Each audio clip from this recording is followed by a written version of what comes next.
படைத்தளபதிகள் மீதான பிரித்தானியாவின் தடை கொந்தளிக்கும் மஹிந்த தரப்பு.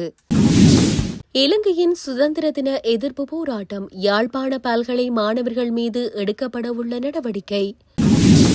தமிழர் பிரதேசங்களில் தொடரும் காவல்துறையினரின் அடாவடி, எடுக்கப்படவுள்ள நடவடிக்கை. மஹிந்தவின் தவறுகளை வெளிப்படுத்திய நாமல் ராஜபக்ஷ. தேசபந்திற்கு உதவிய காவல்துறை உத்தியோகத்தர்களுக்கு நேர்ந்த கதை. சாணக்கியனை கைது செய்ய வலியுறுத்து கருணா பகிரங்கம். யாழ்ப்பாண மக்களுக்கு விடுக்கப்பட்டுள்ள அவசர எச்சரிக்கை. இலங்கை ராணுவத்தை சர்வதேச அரங்கில் குற்றவாளிகளாக்கும் பிரிவினைவாதிகளின் நிகழ்ச்சி நிரலுக்கு சார்பாகவே அனுர அரசாங்கம் செயற்படுகின்றதென ஸ்ரீலங்கா பொதுஜன பெரமுனவின் பொதுச் செயலாளர் சாகர காரியவசம் தெரிவித்துள்ளார். ஸ்ரீலங்கா பொதுஜன பெரமுனவின் காரியாலயத்தில் நேற்று நடைபெற்ற மாவட்ட தொகுதி அமைப்பாளர்களுடனான சந்திப்பின் பின்னர் ஊடகங்களுக்கு கருத்து தெரிவிக்கையிலேயே அவர் இவ்வாறு குறிப்பிட்டுள்ளார். இதுகுறித்து அவர் மேலும் தெரிவிக்கையில், மனித உரிமைகள் மீறல் மற்றும் யுத்த குற்றச்சாட்டுகளை முன்வைத்து பிரித்தானிய அரசாங்கம் முன்னாள் ராணுவ தளபதிகளான சவேந்திர சில்வா, ஜகத் ஜெயசூரிய மற்றும் முன்னாள் கடைப்படை தளபதி வசந்த கரனாகொட ஆகியோருக்கு எதிராக தடை விதித்துள்ளது. அரசியல் நிகழ்ச்சி நிரலுக்காகவே இலங்கை ராணுவத்தினர் சர்வதேச அரங்கில் தொடர்ச்சியாக நெருக்கடிக்குள்ளாக்கப்படுகிறார்கள். நல்லாட்சி அரசாங்கமே இதற்கான ஆரம்பத்தை ஏற்படுத்தியது. 2015ஆம் ஆண்டு நல்லாட்சி அரசாங்கம் நாட்டு மக்களுக்கு அறிவிக்காமலேயே 31 தீர்மானத்திற்கு இணையனுசரணை வழங்க இணக்கம் தெரிவித்தது. இந்த தீர்மானத்திற்கு அமைய பல சட்டங்கள் இயற்றிக் கொள்ளப்பட்டன. நாங்கள் ஆட்சிக்கு வந்தவுடன் 31 தீர்மானத்தில் இருந்து விலகினோம். இருப்பினும் அந்த தீர்மானத்தின் உள்ளடக்கங்கள் இன்றும் தாக்கம் செலுத்துகின்றன.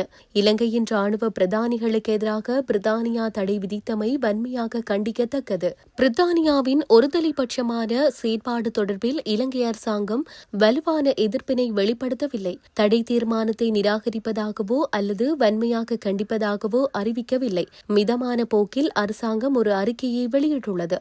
இலங்கை ராணுவத்தை சர்வதேச அரங்கில் குற்றவாளிகளாக்கும் பிரிவினைவாதிகளின் நிகழ்ச்சி நிரலுக்கு சார்பாகவே அரசாங்கம் செயற்படுகிறது. பிரித்தானிய அரசாங்கம் இலங்கை ராணுவத்தின் முன்னாள் பிரதானிகளுக்கு விதித்த தடையை வன்மையாக கண்டிக்கும் தத்துணிவு அரசாங்கத்திற்கு கிடையாது. எதிர்வரும் காலங்களிலும் பல நெருக்கடிகளை எதிர்கொள்ள நேரிடும். யுத்தம் முடிவுக்கு கொண்டு வந்ததால் தான் மக்கள் விடுதலை முன்னணி இன்று ஆட்சிக்கு வந்துள்ளதென்பதை அரசாங்கம் நினைவில் வைத்துக் கொள்ள வேண்டும். ராணுவத்தினரின் உரிமைகளை பாதுகாப்பதற்கு என்றும் முன்னிற்போம். நாட்டு மக்களும் ஒருபோதும் ராணுவத்தினரை விட்டுக் கொடுக்கப் போவதில்லை என தெரிவித்தார். இலங்கையின் 77வது சுதந்திர தினத்தன்று நடைபெற்ற கருப்பு கொடி அடையாள போராட்டம் தொடர்பில் இலங்கை பல்கலைக்கழக மானிய ஆணையகம் யாழ்ப்பாண பல்கலைக்கழக மாணவர்கள் மீது ஒழுங்கு நடவடிக்கை எடுக்க தயாராகி வருவதாக கூறப்படுகிறது. 2025 பிப்ரவரி 4ஆம் தேதியன்று இடம்பெற்ற இந்த போராட்டத்தில் பல்கலைக்கழகத்தின் பிரதான வளாகத்தில் மாணவர்கள் இலங்கை கொடியை கீழே இறக்கி அதற்கு பதிலாக கருப்பு கொடியை ஏற்றினர். தகவல்களின்படி பல்கலைக்கழகம் சம்பந்தப்பட்ட மாணவர்களுக்கு எதிராக எடுத்த ஒழுங்கு நடவடிக்கைகள் குறித்த அறிக்கை உட்பட யாழ்ப்பாண பல்கலைக்கழக நிர்வாகத்திடமிருந்து மானிய ஆணையகம் இப்போது விரிவான விளக்கத்தை கோரியுள்ளது. போராட்டத்தில் ஈடுபட்டதாக நம்பப்படும் 9 மாணவர்களின் பெயர்கள் மற்றும் புகைப்படங்களை ஆணையம் பெற்றுள்ளதாகவும் சம்பவம் தொடர்பாக மேலும் ஆவணங்களை கோரியுள்ளதாகவும் கூறப்படுகிறது. பல்கலைக்கழக மானிய குழு மாணவர்கள் மீது மட்டுமல்ல, பல்கலைக்கழக நிர்வாகத்தின் மீதும் நடவடிக்கை எடுக்கக்கூடும் என்றும் கூறப்படுவதாக ஊடகம் ஒன்று செய்தி வெளியிட்டுள்ளது. காவல்துறையினர் அராஜகங்களுக்கு எதிராக நடவடிக்கை எடுப்பதாக நாடாளுமன்ற உறுப்பினர் ஸ்ரீ பவானந்த ராஜா தெரிவித்துள்ளார். சங்கானை பிரதேச அபிவிருத்தி ஒருங்கிணைப்பு குழு கூட்டம் நேற்று இடம்பெற்றது. இதனையடுத்து ஊடகங்களுக்கு கருத்து தெரிவிக்கும் போதே அவர் இதனை தெரிவித்துள்ளார்.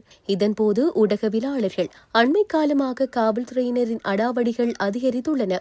கடந்த சில தினங்களுக்கு முன்னர் கூட காவல்துறையினர் நெல்லியடியில் ஒரு வீட்டிற்குள் சென்று அடாவடியில் ஈடுபடுகின்ற காணொலி வெளியாகியிருந்தது. இதற்கு நீங்கள் என்ன நடவடிக்கை எடுக்கின்றீர்கள் என கேள்வி எழுப்பியிருந்தனர். இதற்கு பதிலளித்த நாடாளுமன்ற உறுப்பினர், காவல்துறையினருக்கு போதிய அறிவுறுத்தல்கள் வழங்கப்பட்டுள்ளன. இருந்தாலும் காவல்துறையினர் சில இடங்களில் தாங்கள் நினைத்தபடிதான் நடந்து கொண்டிருக்கின்றனர். அவர்களது செயற்பாடுகள் பிழையாக இருந்ததால் அந்த காவல்துறையினருக்கு எதிராக சட்ட நடவடிக்கை எடுப்போம் என அவர் தெரிவித்துள்ளார். மஹிந்த ராஜபக்ஷ அரசாங்கத்தின் போது ஷ்ரானி பண்டார் நாயக்கவை பிரதம நீதியரசர் பதவியில் இருந்து நீக்க எடுக்கப்பட்ட எடுக்கப்பட்ட முடிவை தான் அங்கீகரிக்கவில்லை என்று இலங்கை பொதுஜன பெரமுனவின் தேசிய அமைப்பாளர் நாடாளுமன்ற உறுப்பினர் நாமல் ராஜபக்ஷ தெரிவித்துள்ளார். முந்தைய அரசாங்கங்கள் செய்தது போல் தற்போதைய அரசாங்கம் தவறான முடிவுகளை எடுக்கக்கூடாது என்றும் அவர் கூறியுள்ளார்.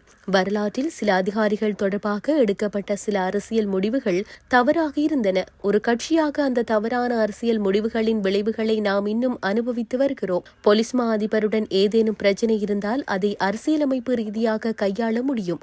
ஒருபுறம் அவர் மீது நீதிமன்ற வழக்கு உள்ளது. இந்த வழக்கில் அவர் குற்றவாளி என நிரூபிக்கப்பட்டால் ஜனாதிபதி அவரை பதவி நீக்கம் செய்யலாம் என்றும் கூறியுள்ளார். பணியிடை நீக்கம் செய்யப்பட்ட காவல்துறை மா அதிபர் தேசபந்து தென்னக்கோனுக்கு உதவிய குற்றச்சாட்டில் காவல்துறை கான்ஸ்டபிள் உள்ளிட்ட 2 கைது செய்யப்பட்டுள்ளனர். குறித்த விடயத்தை காவல்துறை ஊடக பிரிவு தெரிவித்துள்ளது. விசேட பாதுகாப்பு பிரிவில் பணியாற்றி வரும் கான்ஸ்டபிள் மற்றும் தலவத்துகொட பிரதேசத்தை சேர்ந்த ஒருவருமே இவ்வாறு கைது செய்யப்பட்டதாக தெரியவருகிறது.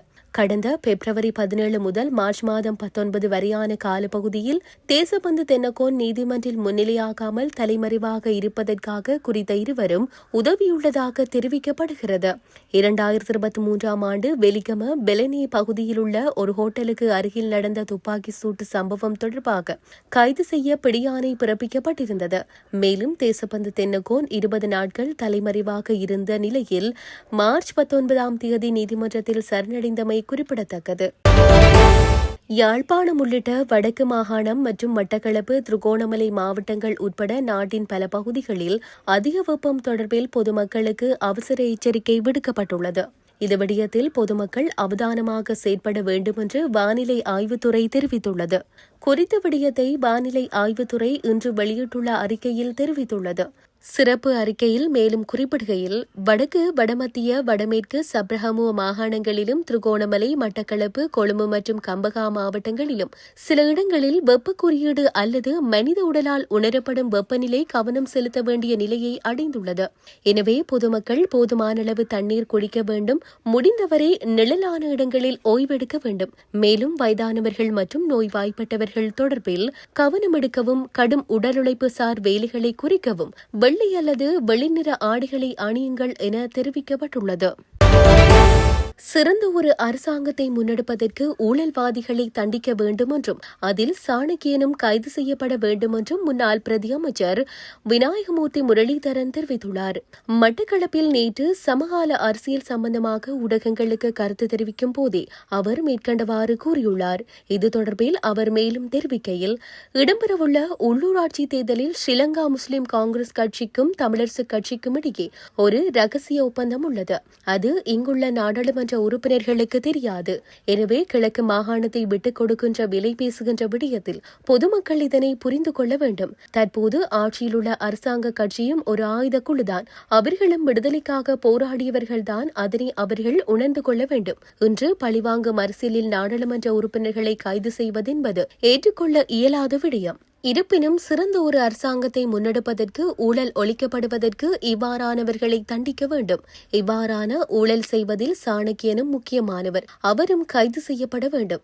நடந்து முடிந்த யுத்தத்தில் தமிழர்கள், சிங்களவர்கள், முஸ்லிம்கள் என பல உயிரிழப்புகளை நாம் சந்தித்துள்ளோம். இருப்பினும் நடந்தவைதான். அந்த விடயங்களை மீண்டும் கிளறுவதில் எவ்வித அர்த்தமும் இல்லை.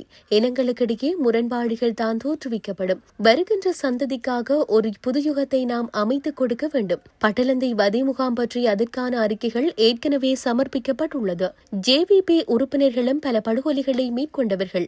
அரசாங்கமும் விடுதலை புலிகளும் இவ்வாறான யுத்தத்தின் போது பல்லாயிரக்கணக்கான உயிர்களை நாம் இழந்தோம். இவற்றை நாம் மீண்டும் கிளறுவதன் மூலம் ஒன்றுமே நடக்கப் போவதில்லை என அவர் தெரிவித்துள்ளார்.